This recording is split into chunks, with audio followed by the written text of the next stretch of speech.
Ayun, aha, aha, aha. Andito ngayon sa pig farm natin. I-vlog natin yung mga bago nating biik. Ito yung mga pangbenta. Pwede na rin i-lechon. So nagpakain tayo ng napier. Gustong gusto nilang ngat-ngatin, oh. Parang ginawa nilang parang ano, ginagawang asukal, unas or ano, tubo. So yun, mamamumuha pa tayo ng napier dyan para ilagay dito. So ang sarap lang silang pakinggan kumakain, eh.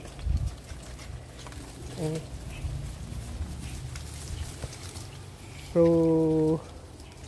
paano tayo paikutin yung pera dito sa babuyan, dahil hindi natin pwedeng gawing ano, madami ka, ano ba, 200, 300. Kasi napansin ko na mapalibutan tayo ng bahay, yung area natin, kung paano yun gagawin natin. Hindi rin ganun kadali mag-dispose, dahil madaming nag-alaga ng baboyan dito. So napansin ko, kukunti lang yung nagtitinda ng lechon, lalo na ang native dito sa amin. So pwede yon. Total, kapatid ko pulis naman, kung may occasion nila, pwede silang bumili na lechon na. So yun isang option para ma-dispose yung mga baboy natin. Pangalawa, yung mga medyo malalaki na, kung mahirap mabenta, wala tayong option kundi katayin, kasi lala ng mga lalaki.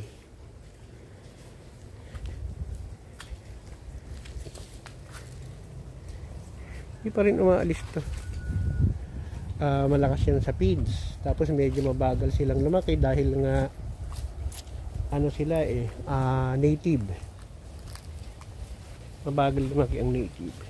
Yung mga lalaki, kung pwede lang katayin, kakatayin na or lechon kung may nag-order.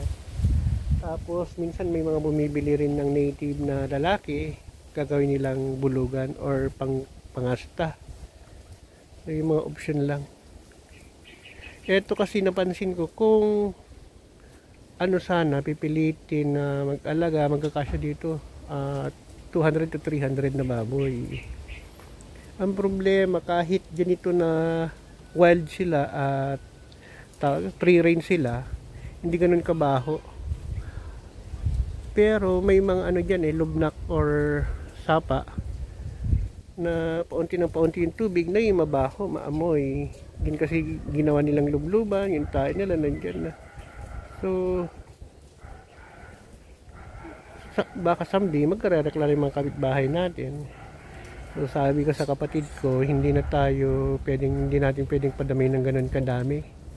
Ang option natin, magbebenta. So bibili tayo ng lupa, halimbawa 5 hektarya or 10 hektarya malapit sa highway, or pwedeng pag-alaga ng baboy na lote. Doon tayo mag-alaga ng madami, padadamihin. Tapos dito, parang dito na lang yon, bentahan, site ng bentahan. Halimbawa may namasyal, nakita nila madaming baboy, gusto nila magpalechon, yun yung option. Kumbaga parang storage na lang to.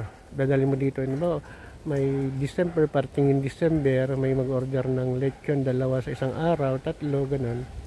So at least nandyan yung mga baboy natin, huliin na lang natin, lelechonin na. So magiging ganun ganito, yun hindi mo siya pwedeng maging padamihin ng 200, 300 na kasi parang ang bilis padamihin, biruin mo, sa loob ng 2 taon, 3 inahin, 1 bulugan, 60 na, may mga nabenta na, may mga nakatay na. Sabi ng kapatid ko, masarap palang magkatay kasi naubos ka agad. Dito sa amin kasi, sa Bugay, Cagayan, mas gusto nila yung native, mas mahal pa nga, dahil walang daw, na madami na nakatikim mga kinatay natin. Nag-order sila mga 2 kilo, 1 kilo, ganun. Tapos nung natikman, wala daw yung lasang kulungan. Usually lasang mga napalaki sa kulungan, pakain ng feeds, may lasa, amoy amoy kulungan ng baboy. Ito, wala siyang amoy. Kaya nagustuhan sila. Kaya nagtatanong sila kung kailan daw ulit ang next na schedule ng pagkakatay. Puro babae na siyang natira. May tinira lang na 3 bulugan. Na yun yung susunod na gagawing katsaw.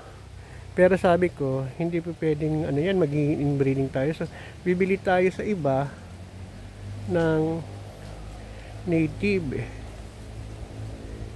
na baboy medyo malaki para yung gagawin natin na pangasta sa mga magdadalaga na native natin para mas lalong tumibay yung ano nila, mga lahi nila, at saka mas lalaki kasi paliit na ng palihit yung mga, lalo na yung mga pure may lahing baboy ramo kasi kaya hindi ganoon sila kalalaki, pero mas matibay sila kasi may nahalo dito na bali 5 na mestizo native. Mahina kasi pag bubuntis nila ilang beses na silang nakunan, samantalang ito parang nagtatain ng biik, tumatay lang sila ng biik. So mas magandang alaga ng native. Ang problema lang, matibay sila sa sakit. Problema lang, maliliit, mabagal lumaki, pero mabilis silang magpadami. So yun, talo kasi sa paglaki. Saka yung timbang nila mas maliliit, pero mas mabilis lang silang lumaki, saka matibay sa sakit. Yun ang kinaganda to. So maganda siya pang cross sa mga native na baboy. So yan. So nagpakain din tayo kanina ng Napier. Yan. Tinamad na ako kasi dami, hindi sila nagsasawa kahapon din.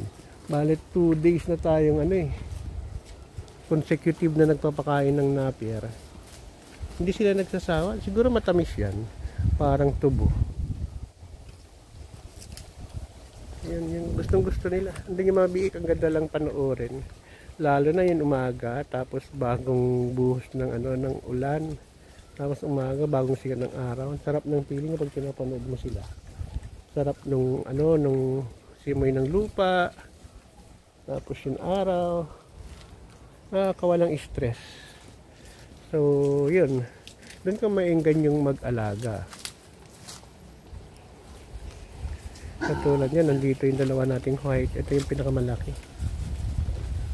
Ay hindi pala, ito yung dalawang medyo mas maliliit. May isa pang puti yun yung pinakamalaki sa lahat sa kanila, andoon. Napakaamo pa naman yun. Tapos may kasama sila kapatid na isang black, yun bagong panganak lang, 7 yun anak. May isa pa silang kapatid na kulay brown, babae, malapit ng mga anak. So medyo malaki rin. So 5 yung mestizo native natin, siyam dati lahat yan.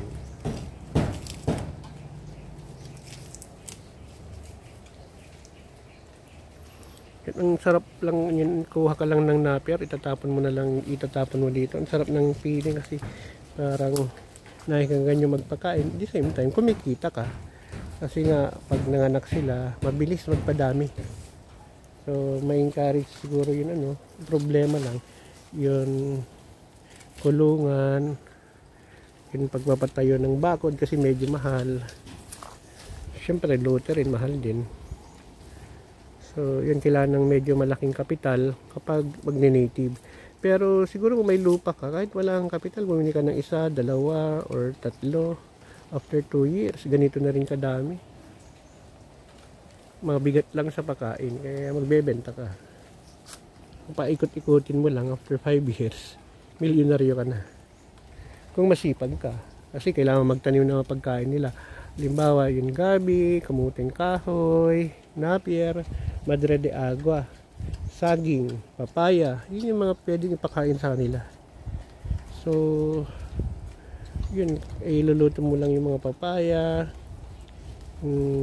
kamuting kahoy. Kasi minsan yung mga hindi luto, katulad ng gabi, may mataas ang acid. Parang ayaw nilang kainin pa. Nakakamatay din yung kamuting kahoy kapag hindi niluto. Yung dagta niya.